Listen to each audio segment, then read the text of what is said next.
చూస్తున్న పరిస్థితి కనబడుతుంది.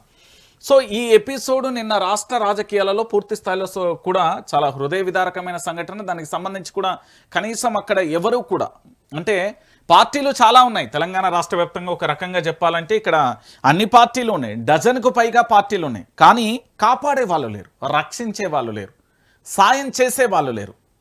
ఏదైనా ఒక ఆపద జరిగింది అంటే ఎమర్జెన్సీగా అక్కడికి వెళ్ళి వాళ్ళను కాస్తో కూస్తో రక్షించే ప్రయత్నం చేయాలి. కానీ అలాంటి పరిణామం నిన్న కనవలే. ఒకసారి మీరే చూడండి, పేదోడి ఇళ్లను బుల్డోజర్లతో కూల్చేస్తారు. భారీ పోలీస్ భద్రతతో వచ్చిన రెవెన్యూ అధికారులు ఇండ్లు షెడ్లను నేలమట్టం చేశారు. దశాబ్దాలుగా ఇక్కడే జీవిస్తున్నామని ఇప్పుడు ఇండ్లు కూల్చివేస్తే తమ బతుకులు రోడ్డున పడ్డాయని, తమ పొట్ట కొట్టిందని కొడుతున్నారని కాలు పట్టుకున్నా ఎవరు కనికరించలేదు. కూల్చివేతలకు అడ్డు వచ్చిన వారిపైన పోలీసులు జులుం ప్రదర్శించారు. మహిళలు వృద్ధులు అనే తేడా లేకుండా లాఠీచార్జ్ చేశారు. దీంతో పలువురు మహిళలకు గాయాలై కొట్టొద్దని వేడుకున్నా కూడా విచక్షణ రాహిత్యంగా కొట్టారంటూ మహిళలు కన్నీళ్లు పెట్టుకున్న దృశ్యాలు. తినే అన్నంలో మట్టిపోసారని, మిమ్మల్ని చంపినా కూడా ఎవరు ఏమీ చేయలేరని, మాకు పైనుంచి ఆదేశాలు వచ్చాయంటూ పోలీసులు బెదిరించారంటే బాధితులు ఆవేదన వ్యక్తం చేశారు. అయితే ఇదే ప్రాంతంలో 50 ఏళ్లుగా ఉంటున్నామని, కాయిదాలు వేరుకుంటూ జీవనం సాగిస్తున్నామని, గరీబోళ్ళమని వేడుకున్నా కూడా వదిలిపెట్టకుండా పెట్టడం లేదని ఆవేదన వ్యక్తం చేస్తారు. కేసీఆర్ వచ్చిన తర్వాత మాకు పట్టాలు కూడా ఇచ్చారని, ఇప్పుడు కాంగ్రెస్ వచ్చి కూల్చేస్తుందని అన్నారు.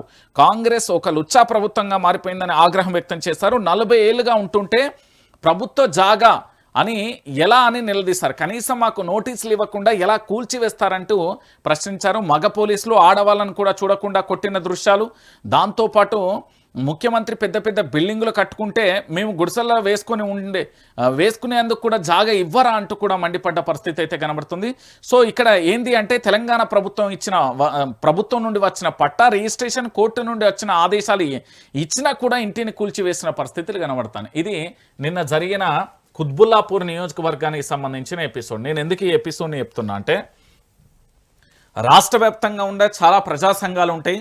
దాంతోపాటు రాష్ట్రంలో ఏది ప్రశ్నించే గొంతుకలైనా లేదా ప్రజలను రక్షించాల్సిన అడ్వకేట్లైనా వీళ్ళ పక్షాన నిలబడాల్సిన అవసరం ఉంది. ఇక్కడ విషయం ఏంటంటే తెలంగాణ ప్రభుత్వానికి సంబంధించి వాళ్ళకి పట్టా కాయిదాలు ఇచ్చింది, వాళ్ళకు రిజిస్ట్రేషన్లు కూడా కొంతమందికి అయినాయి. అయినప్పటికీ కూడా పూర్తి స్థాయిలో కూడా వీళ్ళని ఇబ్బంది పెట్టే ప్రయత్నం. మిమ్మల్ని చంపినా ఎవరు అడిగేటోళ్ళు లేరు, మాకు పైనుంచి ఆర్డర్స్ వచ్చినాయి. ఇది రాష్ట్రంలో ఉండే పోలీసు వ్యవస్థ మాట్లాడే భాషన, రాష్ట్రంలో ఉండే పోలీసులు మాట్లాడే తీరా. పైనుంచి ఆర్డర్స్ వస్తే వాళ్ళని చంపేస్తారా? అంటే ఈ తెలంగాణలో జీవించే హక్కు అనేది లేదు. ఈ తెలంగాణలో చట్టం వీళ్ళే, శాసనం వీళ్ళే, రాజ్యం వీళ్ళే, జీవోలు వీళ్ళే, అన్నీ వీళ్ళే. అంటే పోలీసులు మాట్లాడే భాష మోకాళ్ళతో కొట్టడం. కానీ ఇక చూడరు, నేను మాట ఎందుకు చాలా స్పష్టంగా చెప్తున్నా అంటే ఇక్కడ ఇగో మోకాలతో ఎట్లా గుద్దుతుర్రో చూడరు. ఇది ఒక ఎపిసోడా? ఇగో ఇక్కడ మీ అందరికి కనబడుతుంది లాఠీలతోని ఎట్లా కొడుతుర్రో. ఇగో ఇక్కడ లాఠీ ఈ మహిళను కొట్టే ప్రయత్నం చేస్తారు. అంటే ఇంత దారుణంగా వ్యవహరించడానికి కారణం ఏంటి? 50 సంవత్సరాలుగా నివాసం ఉంటున్న కుటుంబాలు, తెలంగాణ రాష్ట్ర ముఖ్యమంత్రి కల్వకుంట్ల చంద్రశేఖరరావు గారి సారథ్యంలో అప్పటి ప్రభుత్వం ఇచ్చిన పట్టాలు, కోర్టు నుండి ఉన్న కాగితాలు, అయినప్పటికీ కూల్చివేతలు. అంటే ఇది దేనికి సంకేతం? ఎవరిని కాపాడుకోవడం కోసం, ఎవరికి సాయం చేయడం కోసం, ఎవరి ఆశీస్సుల కోసం పోలీసుల యొక్క ఉగ్రతాండవం కనబడుతుంది. పోలీస్ అంటే నిజంగా చాలామంది ఎవరు భయపడరు. ఈ తెలంగాణ భయపడాల్సిన అవసరం లేదు. వాళ్ళు ఏది తెలంగాణలో ఉన్న అన్ని శాఖల లెక్క వాళ్ళదొక శాఖ గంతే. ఇందులో రెవెన్యూ శాఖ ఉంటుంది, రిజిస్ట్రేషన్ శాఖ ఉంటుంది.